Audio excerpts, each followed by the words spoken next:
नमस्कार दोस्तों। आज की दास्तान है एक ऐसे फनकार की जिसने उस जमाने में सिनेमा की दुनिया में कदम रखा था जब ना बड़े बड़े स्टूडियो थे, ना डिजिटल कैमरे, ना सोशल मीडिया का शोर शराबा और ना ही वो चमक दमक वाला स्टारडम।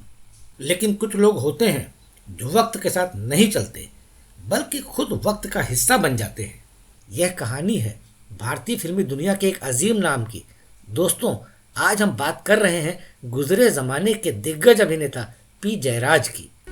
परवरदिगार आलम तेरा ही है सहारा, तेरे सिवा जहां में कोई नहीं हमारा।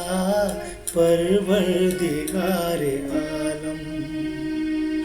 उनका जन्म 28 सितंबर सन 1909 को सिरसिल्ला इलाके में करीमनगर में हुआ था, जो उस जमाने में हैदराबाद स्टेट का हिस्सा था। बचपन से ही उनके दिल में एक बेचैनी थी, कुछ अलग करने की, कुछ नया तलाशने की। पढ़ाई के दौरान ही थिएटर और फिल्मों की तरफ उनका रुझान बढ़ने लगा। पी जयराज जानी मानी स्वतंत्रता संग्राम सेनानी और लेखिका सरोजनी नायडू के संबंधी थे। उन्होंने अपनी फिल्मी जीवन यात्रा की शुरुआत की थी सन 1929 में मूक फिल्मों के जरिए। आज के इस कार्यक्रम में हम विस्तार से आपको बताएंगे पी जयराज के बारे में। पी जयराज के करियर की सबसे बड़ी खासियत यह है कि उन्होंने मूक फिल्मों से लेकर मॉडर्न टाइम तक अनेक फिल्मों में काम किया। हिंदी सिनेमा के पर्दे पर सबसे ज़्यादा राष्ट्रीय और ऐतिहासिक नायकों की भूमिका निभाने का कीर्तिमान पी जयराज के नाम है। यहाँ आपको यह भी बता दें कि संगीतकार नौशाद जैसे कलाकारों को मौका देने का श्रेय भी पी जयराज को जाता है। पी जयराज का पूरा नाम था पैडीपति जयरुला नायडू। यह उनका आंध्र का नाम था।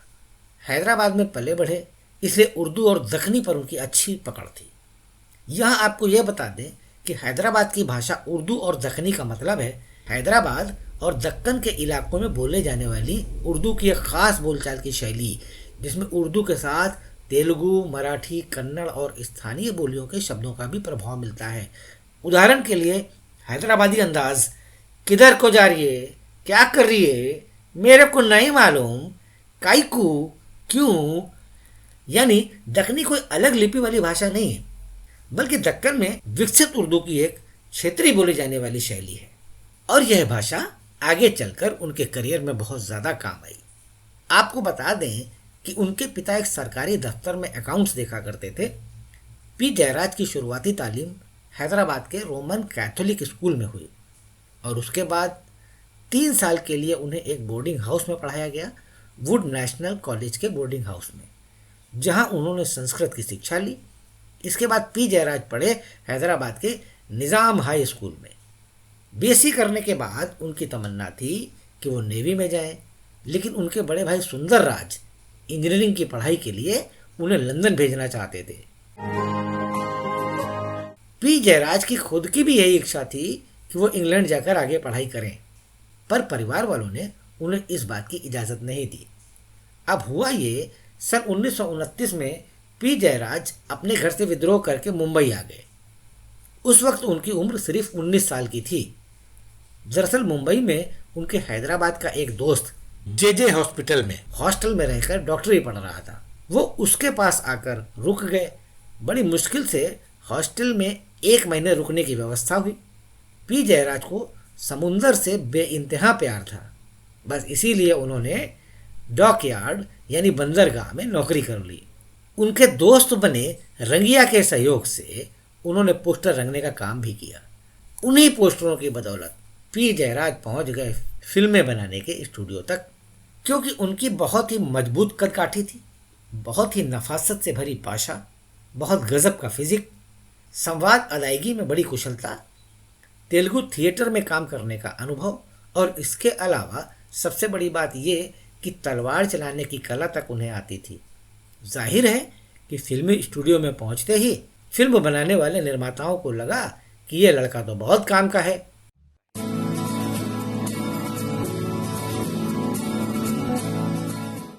ये वो ज़माना था जब डुप्लीकेट नहीं हुआ करते थे। और चाहे घोड़े पर दौड़ना हो, उछल कूद मचानी हो, चलती ट्रेन पर चढ़ जाना हो, ये सारे कारनामे अभिनेता खुद ही किया करते थे। ये वो दौर था जब एक जाबाज हीरो की निर्माताओं को सख्त ज़रूरत थी। फिल्म स्टूडियो में आते ही जयराज को काम मिलने लगा। 30 का दशक था, भारत अंग्रेज़ों का गुलाम था और स्वदेशी आंदोलन जोरों पर था। सन 1932 में पी जयराज ने भी स्वदेशी आंदोलनों में हिस्सा लिया। सन 1931 में आलम आरा के साथ बोलती फिल्मों का दौर शुरू हुआ तो पी जयराज ने बदलते हुए दौर के मुताबिक खुद को ढाल लिया था। उनकी पहली बोलती हुई फिल्म थी शिकारी। 1932 में प्रदर्शित इस फिल्म में पी जयराज ने एक बौद्ध भिक्षु की भूमिका निभाई थी।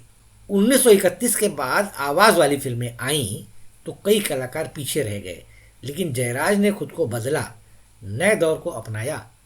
जब फिल्में बोलने लगी तो अभिनेताओं को अपने गाने खुद ही गढ़ने पड़ते थे।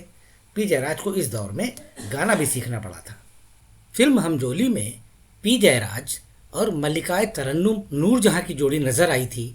बॉम्बे टॉकीज के मालिक हिमांशु रॉय ने अपनी कंपनी की फिल्म भाभी के लिए पी जयराज को साइन कर लिया और इस तरह मुंबई में पी जयराज की कामयाबी का परचम लहराने लगा। दरअसल कहानी यूं है, मन परेरकर उनके आकर्षक शरीर को देखकर बहुत ही प्रभावित हुए और पी जयराज को उन्होंने अपनी पहली फिल्म नायक की भूमिका के लिए चुन लिया। पर हुआ यह कि यह फिल्म बन न सकी। इस तरह से पी जयराज के करियर की गाड़ी आगे बढ़ती उससे पहले ही ब्रेक लग गया। पर पी जयराज को तो मुंबई में टिके रहना था। उन्होंने मुंबई के भाई खला में एक स्टूडियो में निर्देशक नगेंद्र मजूम के साथ सहायक निर्देशक की नौकरी ले ली। यह एक बड़ा मौका था क्योंकि यहाँ पी जयराज ने न केवल सहायक निर्देशक के काम को समझा बल्कि एडिटिंग और उसके अलावा सिनेमेटोग्राफी को भी समझा। आगे चलकर पी जयराज फिल्मों का निर्देशन भी करने लगे। बतौर निर्देशक पी जयराज की पहली फिल्म थी प्रतिभा, जिसकी प्रोड्यूसर थी देविका रानी।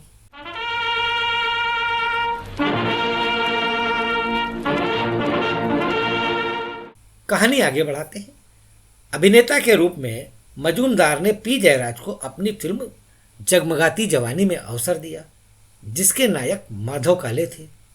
नायक को घुड़सवारी और फाइटिंग नहीं आती थी, इसलिए पी जयराज ने मास्क लगाकर नायक के बदले सारे स्टंट किए। ये मराठी फिल्म सेहतकर मामा वरिकर द्वारा निर्मित स्टार किलिंग यूथ पर आधारित थी। पी जयराज ने स्टार किलिंग यूथ से अपने सफर की शुरुआत की। उस वक्त कलाकार के पास आवाज नहीं थी, सिर्फ चेहरा, जज्बात और जिस्म की जुबान, क्योंकि फिल्में मूक हुआ करती थीं और जयराज ने इन्हीं औजारों से अपनी पहचान बनाई। इसमें जेबुन्निसा के साथ पी जयराज की जोड़ी काफ़ी कामयाब रही।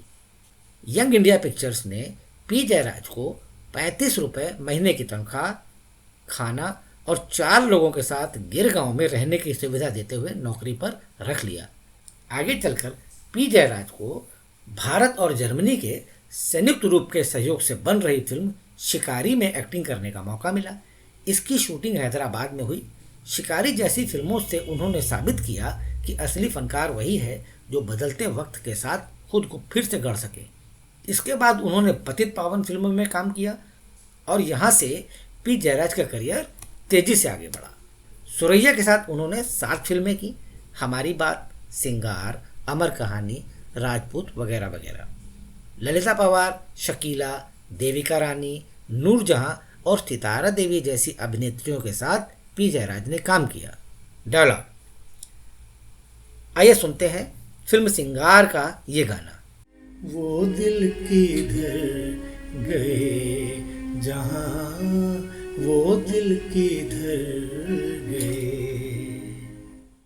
सन 1938 की फिल्म भाभी के निर्देशक थे फ्रेंच ऑस्टिन। ये फिल्म बेहद कामयाब रही। 80 हफ्ते तक कोलकाता के एक थिएटर में यह फिल्म चलती रही थी। सावन के मन भावन के सुर, सावन के। 30 और 40 के दशक में वे भारतीय सिनेमा के बड़े नामों के साथ खड़े नजर आए।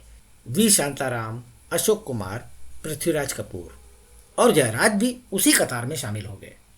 उन्होंने सिर्फ कैमरे के सामने ही नहीं बल्कि पीछे भी काम किया। अब आपको बताएं कि बतौर निर्माता पी जयराज ने माला, प्रतिमा, राजघर और सागर जैसी फिल्मों का निर्देशन किया। सागर का निर्माण करते समय पी जयराज ने भारत भूषण और नरगिस के साथ खुद भी अभिनय किया। आपको बता दें कि पी जयराज ने मराठी और गुजराती फिल्मों में भी काम किया। वैसे पी जयराज ने अपने करियर में 300 से ज़्यादा फिल्में की, जिनमें से तकरीबन 160 फिल्मों में उन्होंने नायक की भूमिका निभाई। सन 1956 में पी जयराज ने फिल्म हातिम ताई में काम किया था। झूमती है नजर झूमता है प्यार, ये नजर छीन कर ले गई बहार। झूमती है नजर झूमता है प्यार। जैसा कि हमने आपको बताया, पी जयराज राष्ट्रीय और ऐतिहासिक फिल्मों के लिए जाने जाते हैं। सन 1960 में उन्होंने फिल्म लाल किला के लिए काम किया और 1961 में फिल्म रजिया सुल्ताना। ढलती जाए रात, कह ले दिल की बात, शम्मा परवाने का ना होगा फिर साथ। ढलती जाए रात। पी जयराज ने बाद के ज़माने में कुछ चरित्र भूमिकाएं की और फिल्मों में कुछ छोटी मोटी भूमिकाएं भी की। सन 1975 में आई फिल्म शोले में उन्होंने पुलिस कमिश्नर की भूमिका निभाई थी। सन 1978 में फिल्म डॉन में उन्होंने जो किरदार निभाया था वो था दयाल का। सन 1970 फिल्म जीवन मृत्यु में पी जयराज ने रॉय की भूमिका निभाई थी और सन 1978 फिल्म मुकद्दर का सिकंदर में पी जयराज बने थे डॉक्टर कपूर। 1981 में फिल्म क्रांति में महाराजा लक्ष्मण सिंह की भूमिका पी जयराज ने ही निभाई थी। बतौर नायक उनकी आखिरी फिल्म थी खूनी कौन मुजरिम कौन। सन 1939 में पी जयराज ने अपने घनिष्ठ मित्र और अभिनेता पृथ्वीराज कपूर के कहने पर सावित्री नाम की एक युवती से विवाह किया था। सावित्री के कन्यादान की रस्म खुद पृथ्वीराज कपूर ने निभाई थी। पी जयराज की 5 संतानें थीं, 2 बेटे दिलीप राज और जय तिलक और 3 बेटियां जयश्री, दीपा और गीता। उनके सबसे बड़े बेटे दिलीप राज एक्टर बने। ख्वाजा अहमद अब्बास की फिल्म शहर और सपना में उन्होंने एक्टिंग की थी। मुख्य भूमिकाओं से चरित्र भूमिकाओं तक का सफ़र उन्होंने शान से तय किया। डॉन, शोले, मुकद्दर का सिकंदर और पुकार जैसी फिल्मों में उनकी मौजूदगी इस बात का सबूत है कि उन्होंने कई पीढ़ियों को पार किया। सन 1950 के ज़माने में पी जयराज को लाइफ टाइम अचीवमेंट अवार्ड मिला था और 1980 में जयराज को मिला भारतीय सिनेमा का सर्वोच्च पुरस्कार दादा साहब फाल्के अवार्ड। यह सिर्फ एक शख्स का नहीं बल्कि पूरी उस पीढ़ी का सम्मान था जिसने सिनेमा की नींव मजबूत की। 1995 तक उन्होंने काम किया। गॉड एंड गन उनकी आखिरी फिल्म रही। पी जयराज एक कड़ी थे, एक ऐसे अभिनेता जिन्होंने मूक फिल्मों से लेकर आधुनिक फिल्मों तक लगातार काम किया और ज़बरदस्त काम किया। बाद के ज़माने में वो फिल्मों में चरित्र भूमिकाएं और कुछ छोटे मोटे रोल निभाया करते थे। जब सेहत ने साथ देना छोड़ दिया तो उन्होंने फिल्मों का दामन छोड़ दिया। 11 अगस्त सन 2000 को मुंबई के लीलावती अस्पताल में लंबी बीमारी के बाद उनका निधन हो गया। पी जयराज एक पुल थे, मुख्य फिल्मों से लेकर आज की फिल्मों के बीच का पुल। यह एक कड़ी टूट गई, रह गई तो बस पी जयराज की यादें। जाने वाले खुदा की रहमतों का तुझ में साया, झूमे झूमे खुशी से आसमां वो दिन है आया। जाने वाले खुदा की रहमतों का तुझ में साया। पी जयराज की जिंदगी हमें सिखाती है संघर्ष से डरना नहीं चाहिए। वक्त बदलता है लेकिन जो इंसान सीखना बंद ना करे उसकी पहचान कभी नहीं मिटती। असली फनकार वही है जो हर दौर में अपनी जगह बना ले। आज का कार्यक्रम केंद्रित था गुजरे जमाने के दिग्गज अभिनेता पी जयराज पर। परवरदिगारे आलम तेरा ही है सहारा, तेरे सिवा जहां में कोई नहीं हमारा। परवरदिगारे आलम। दोस्तों, हमारी यह प्रस्तुति आपको कैसी लगी? अगर आपको हिंदी सिनेमा, संगीत, शायरी और कलाकारों के ऐसे ही अनसुने अफसाने और दिलचस्प दास्तानों में दिलचस्पी है जिनके बिना भारतीय फिल्म संगीत का इतिहास अधूरा है, तो ज़रूर बताएं। वीडियो को लाइक करें, दोस्तों के साथ शेयर करें और चैनल द बायोग्राफी फाइल्स को सब्सक्राइब करना बिल्कुल भी ना भूलें। साथ ही नोटिफिकेशन पाने के लिए बेल आइकन को भी ज़रूर दबाएं ताकि हमारे आने वाले सभी नए वीडियो सबसे पहले आप तक पहुंचें। आपका प्यार और सहयोग हमें ऐसे ही बेहतरीन कंटेंट लाने के लिए प्रेरित करता है। दोस्तों, मैं हूं संजय सरगम, आप देख रहे थे द बायोग्राफी फाइल्स चैनल।